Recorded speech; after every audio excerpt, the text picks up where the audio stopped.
రాజ్ తరుణ్ లావణ్య కేసులో తెరపైకి ఆర్జే శేఖర్ భాష. ఆమెను డ్రగ్స్ కేసులో ఇరికించేందుకు మస్తాన్ సాయితో కలిసి పథకం. లావణ్య ఇంట్లో పార్టీ ఏర్పాటు చేసి గుట్టుగా 150 గ్రాముల డ్రగ్స్ పెట్టేందుకు ప్లాన్. మస్తాన్ శేఖర్ మాట్లాడుకున్నట్లుగా చెబుతున్న ఆడియోను పోలీసులకు ఇచ్చిన లావణ్య. శేఖర్ భాషను కూడా అదుపులోకి తీసుకునే ఛాన్స్. బయటపడుతున్న మస్తాన్ ఘోరాలు, 300 మంది యువతుల వీడియోలు. మస్తాన్ను వారం రోజులు కస్టడీకి అనుమతించాలని పిటిషన్ కూడా వేసిరట. తనతో సహజీవనం చేసి పెళ్లి కూడా చేసుకున్న సినీ నటుడు రాజ్ తరుణ్ తనను వదిలేయడానికి డ్రగ్స్ పెడ్లర్ రావి మస్తాన్ సాయి అరాచకమే కారణమని మొదటి నుంచి గగ్గోలు పెడుతున్న లావణ్య ఇందుకు సంబంధించిన ఆధారంగా ఒక కీలక ఆడియో బయటపెట్టింది.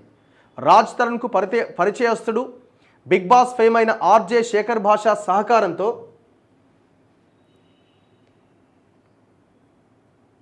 మస్తాన్ సాయి తనను అన్యాయంగా డ్రగ్స్ కేసులో ఇరికించేందుకు ప్రయత్నించాడని ఆరోపించింది.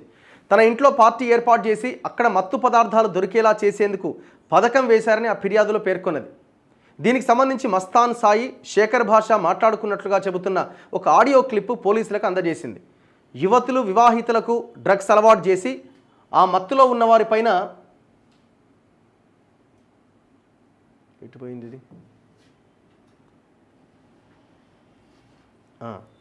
ఆ మత్తులో ఉన్నవారిపైన అత్యాచారానికి పాల్పడి ఆ దృశ్యాలు చిత్రీకరించి ఆ వీడియోలతో బాధితులను మస్తాన్ సాయి బ్లాక్మెయిలింగ్కు తెగబడుతున్నారంటూ ఆమె ఇప్పటికే తీవ్ర ఆరోపణ చేసింది.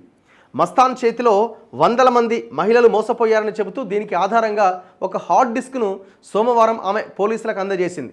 ఆ హార్డ్ డిస్క్లో 300 మంది అమ్మాయిలకు సంబంధించిన అశ్లీల నగ్న వీడియోలు ఉన్నట్టు సమాచారం. మంగళవారం కూడా లావణ్య తన న్యాయవాదితో కలిసి నార్సింగ్ పోలీస్ స్టేషన్కు వెళ్ళింది. తనను డ్రగ్స్ కుంభకోణంలో ఇరికించేందుకు మస్తాన్, శేఖర్ పథకం వేశారని, దీనిపైన ఇద్దరు మాట్లాడుకున్నారని చెబుతూ ఒక ఆడియో క్లిప్ను పోలీసులకు అందజేసింది. లావణ్య ఇంట్లో ఓ పార్టీని ఏర్పాటు చేసి తాను చెప్పిన మరో యువతిని కూడా అక్కడికి పిలిపించి ఇంట్లో 150 గ్రాముల డ్రగ్స్ పెట్టాలి అని, ఆ తర్వాత పోలీసులకు సమాచారం ఇస్తే అంతా వారే చూసుకుంటారని మస్తాన్కు శేఖర్ భాష చెబుతున్నట్లుగా ఆ ఆడియోలో ఉన్నట్టుగా తెలుస్తోంది. లావణ్య పైన పగ తీర్చుకునేందుకు, ఆమెను విల్లా నుంచి ఖాళీ చేయించేందుకు ఇదంతా శేఖర్ భాష వేసిన పథకమని లావణ్య తరపు న్యాయవాది ఆరోపించారు. ఈ ఆడియో క్లిప్ లావణ్య ఇంట్లో మస్తాన్ వదిలేసిన ఫోన్లో లభ్యమైనట్టుగా చెబుతున్నారు.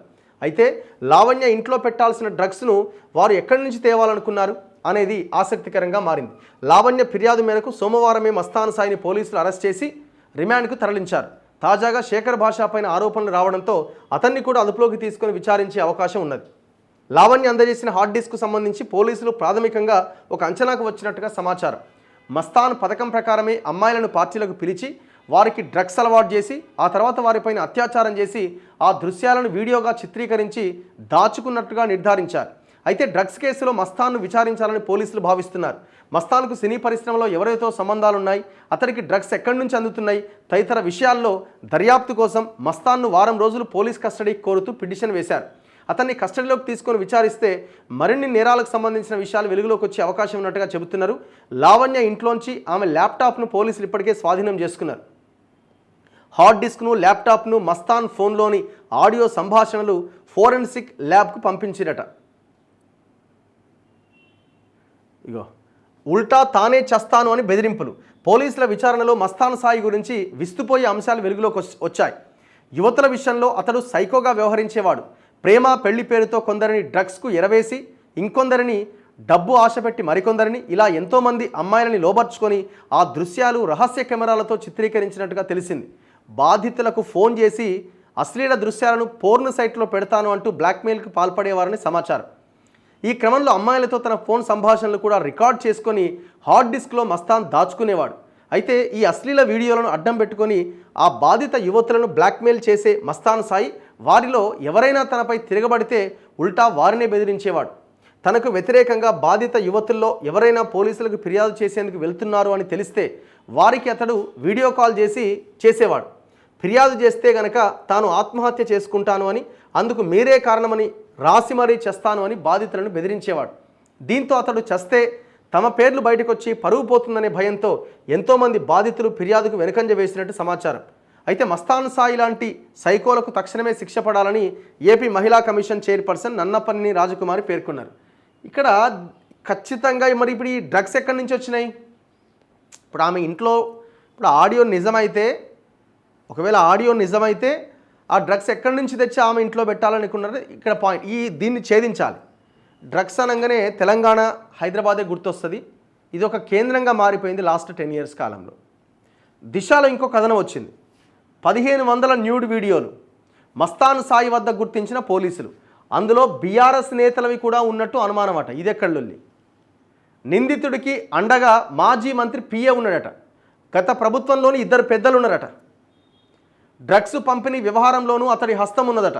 లావణ్య ఫిర్యాదుతో అన్ని కోణాల్లో విచారిస్తున్న పోలీసులు. ఇంతవరకు ఈ ఇష్యూ అంతా అదో సినిమా వాళ్ళది, లేకపోతే ఆ అమ్మాయిది, లేకపోతే వాళ్ళది మధ్యగా నడిచిన ఇష్యూ ఇప్పుడు మొత్తం ఇది స్టేట్ వైడ్ అంశంగా మారిపోయింది. ఎందుకంటే ఇందులో డ్రగ్స్ అంశం తెర మీదకి వచ్చింది. డ్రగ్స్ అనగానే 200% సినిమా వాళ్ళతో పాటు రాజకీయ నాయకులు కూడా ఉంటారు. మనం గతంలో చాలా కేసెస్లో మనం చూసినాం. ఇప్పుడు దిశ వాళ్ళు రాసిన దాని ప్రకారంగా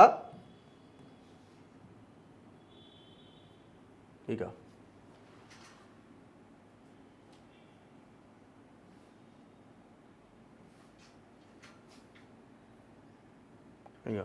ఆయన హార్డ్ డిస్క్లో బీఆర్ఎస్ నేతల వీడియోలు కూడా ఉన్నట్టు భావించారు.